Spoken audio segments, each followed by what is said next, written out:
Welcome to the Burn Your Boats podcast, Timely 10. This week, Clark and David discuss the Airbnb Profit Playbook, 4 winning moves. All right, Clark, we are in our Timely 10 mode here where you, the listener, we're going to give you a hopefully 10-minute brain dump where we give you something actionable to walk away with that's mined out of our brains, having been in real estate for years. And today we are going to talk about how to successfully run a real estate Airbnb business. Okay. We said successfully and we said business. Clark, there is a way to be successful in the STR, the short-term rental business. And it's very clear. There's so many people who buy rentals and they think the whole process is you put furniture in and take some photographs, you put the property on Airbnb or VRBO, you get a cleaner, maybe get a handyman, and off you go, right? And they start with their first one and they might have a little bit of success, they get into their second one, and then they end up in chaos. If I had $1, Clark, for every single person who came back to me and said, oh, I tried Airbnb, man, what a shitty, horrible, stressful experience that was. If I had $1 for every person who came back to me and said that over the years, I'd be well off. And the fact of the matter is that they don't know how to do it. They don't understand that it's a business. They don't understand the responsibilities that the key players in your business, the seats that they have to sit into, and the mechanism and the structure that you have to build as the owner of the business. You're the owner.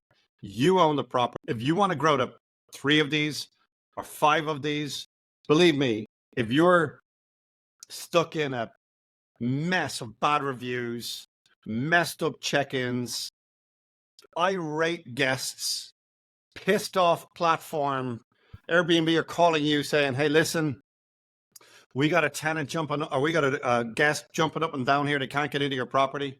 Chaos, chaos, chaos, Clark. So today, we're going to give you 10 minutes where we talk about how to successfully run an Airbnb business. Who is your team? What do you need from those team members so you can grow into 1 Airbnb, 5 Airbnbs, 20 Airbnbs? But you've got to get it right. You got to know what you need from your team. So Clark, number 1, we got the property. We put some furniture in it. So your furnishing person is not the number 1 person in your business, right? They come in, they furnish it, you furnish it yourself, done. You got your photographer, comes in, takes great photographs. You know, you do your renovation, you do whatever, done. They're all one-offs. But then the business starts. Right. Clark, who is the number 1 key person in an Airbnb business, and what exactly do you need from them? Let's go. So I love that you said business, because this is a business. It's not real estate per se. And I love, because I heard is that I think people buy it, and then what they do is their business strategy, their real estate strategy, their Airbnb strategy is pray. I think every night they pray that everything's just going to work out and be perfect, right? And they're not setting up proper upfront expectations. So let's jump into it. Number 1, the most important person, guy, girl, whoever, company in your Airbnb, STR, short-term rental, mid-term rental business, by far is going to be your arm-in-arm partner in your success or lack thereof is a cleaning company, okay? And that cleaning company is not just a cleaner. That's just like the baseline of what they're going to do.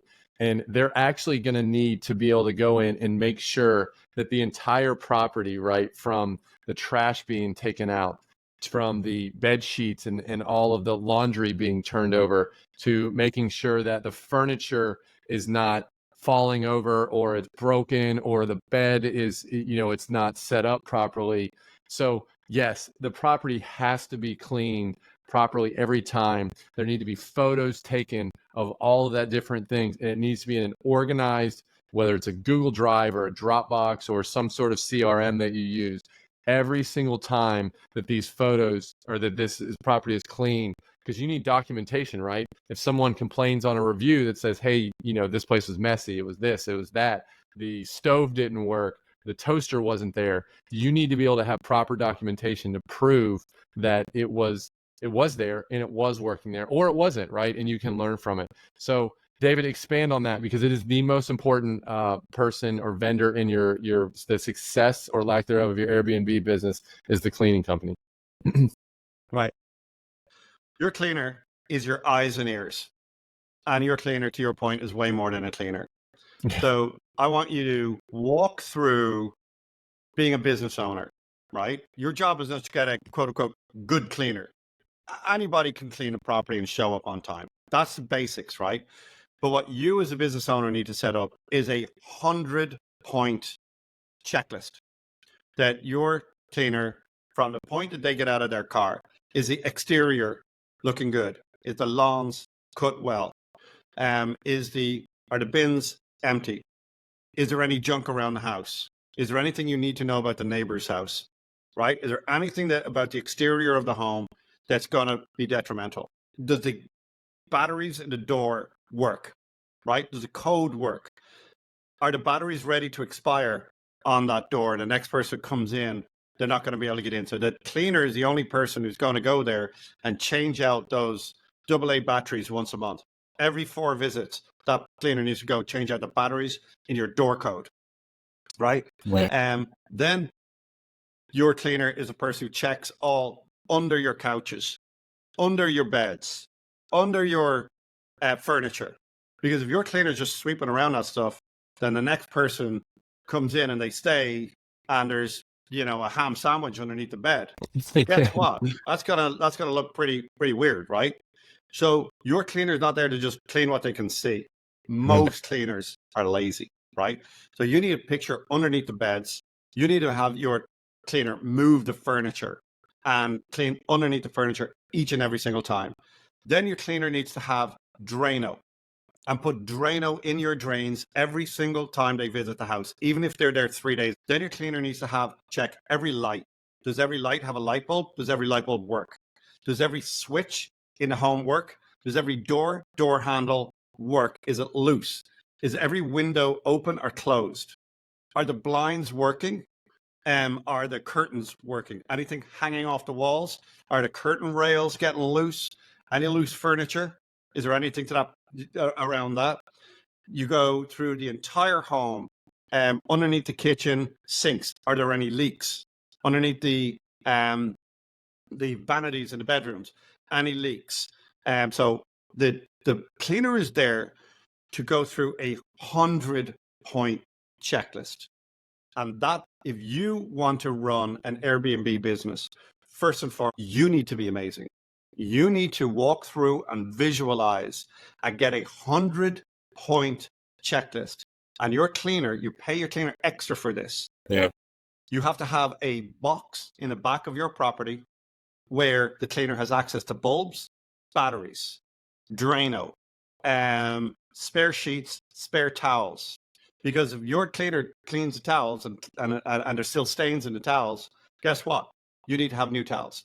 So you need to set your cleaner up for success, and you need to train your cleaner that I will pay you more than your average clean, but you have to give me this every single time before I pay you, because your cleaner is your eyes and your ears. Number one person, and that comes from you. We're talking about setting up a business that you can scale. If you get a cleaner who does this, you're already 95% ahead of everyone around you. If you go through a cleaner and they just, I forgot, fire them. Go through the pain of firing them and get a new cleaner. That's number one. A cleaner with a 100-point checklist that I get an app where they literally send you a picture of 100 of these things. Is there any paint chipped off the walls? Is there any broken tiles anywhere? Is there anything I need to know about that cleaner or about that property that is not perfect? The only person who sees that is a cleaner. Number two, you need to connect that cleaner to an amazing handyman. Put you out of the process. So the cleaner sees something What does the cleaner do? Here's a picture. Right. That's great. At least they're doing that, because most cleaners aren't even sending you a picture. Most cleaners coming in, I've got into Airbnbs where the bed is literally on the ground. Cleaners are like, just put new sheets on it, but the bed itself is broken, right? Fire that person, right? So that cleaner needs to be connected to a handyman, right? And so the cleaner will in either a group text or in some other kind of app communication. And that handyman needs to be a handyman that shows up in 2, 3, 4, 5 hours, but the same day, right? This idea of using just some old Joe who's like, I'm up in, I'll get to it when I get to it. Kansas for the week. I'll be back in a week. Old Joe ain't going to be your handyman if you want to scale a business. You need a handyman that is hungry, responsive, multi-talented, and able to show up, usually within a day. Clark, I know that you have experience with Airbnbs. Tell me how many times late at night have you had to go to houses 8, 9 o'clock on a Friday night because you can't get anybody on the phone? I mean, it's the biggest thing, especially like here in Florida, like AC, right? There are a lot of times the AC, it won't be working for one reason or another, but it's not a big fix. But it is a huge freaking deal to the people that just paid $300 a night to use your place. And it's something that is so important to be able to lean on this handyman that can go over and do multiple things. It's like, oh, go over there and, fix the AC. And while you're there, can you fix the leg on this couch?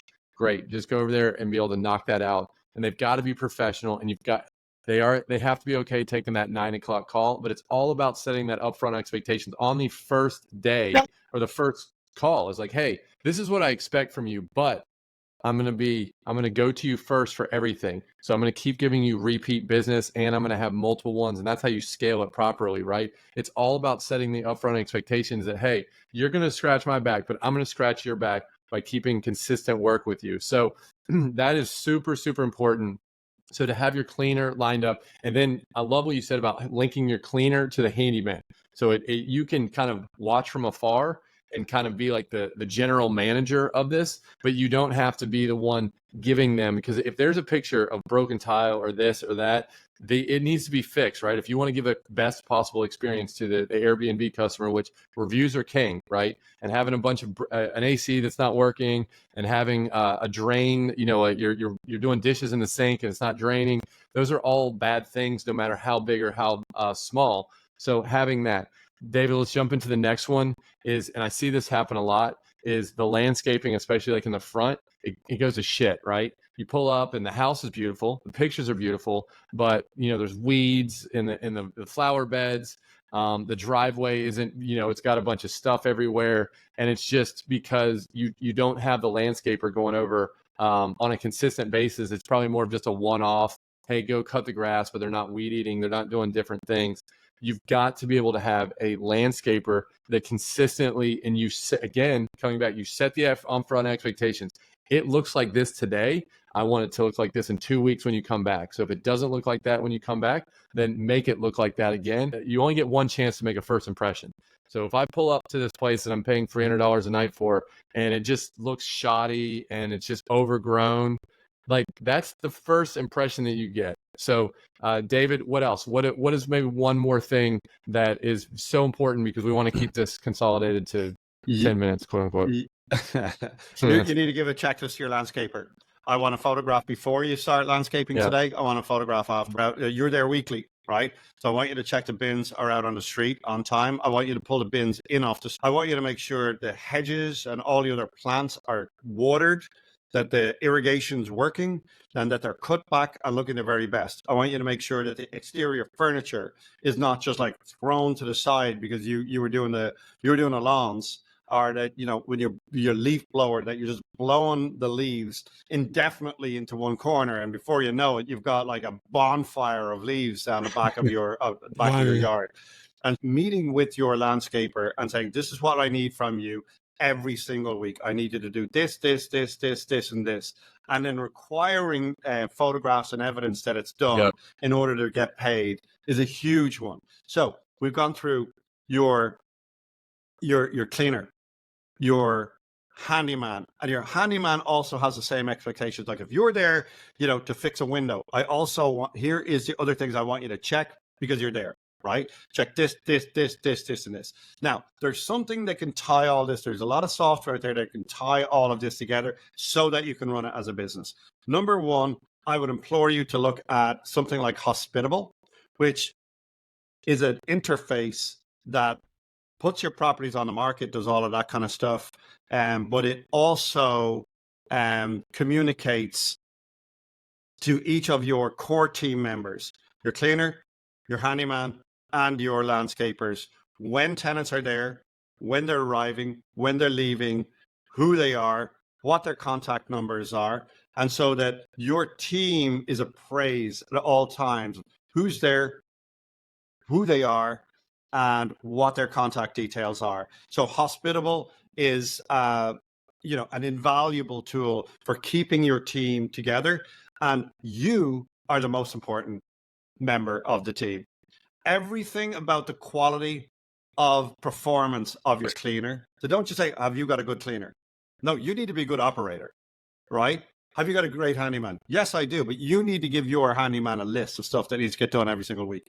Do you have a great landscaping team? Yes, I do. They're your core three from like a week to week to week. They're the people who are seeing your properties. And so you need to train those people. You need to be the difference. You, the operator, need to be where they come back to you and say, Dave, you run a tight ship. Then when you do get that inevitable complaint, or you get that inevitable issue with a tenant or a guest who might has an observation, right then it's not creating a big hormonal response like, oh my God, they gave me a shitty review, or the tenants outside or the guests outside, can't get in the door, or they've just gotten in and they found a McDonald's underneath the couch.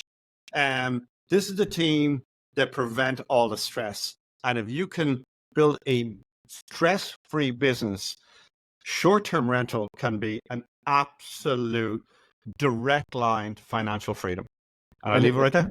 And it makes it so much easier for the accountability. So if tenant A complains about X challenge problem, and you have photos from the vendor to show, hey, you're wrong, or it makes it easy to go back to the vendor and say, hey, you were supposed to do these 100-point checklists. You didn't do it. You're fired, or you get one more chance. And it's a non-emotional thing. Like, I told you from the beginning, you must do these 100 things. You agreed to them. You did 96 of them.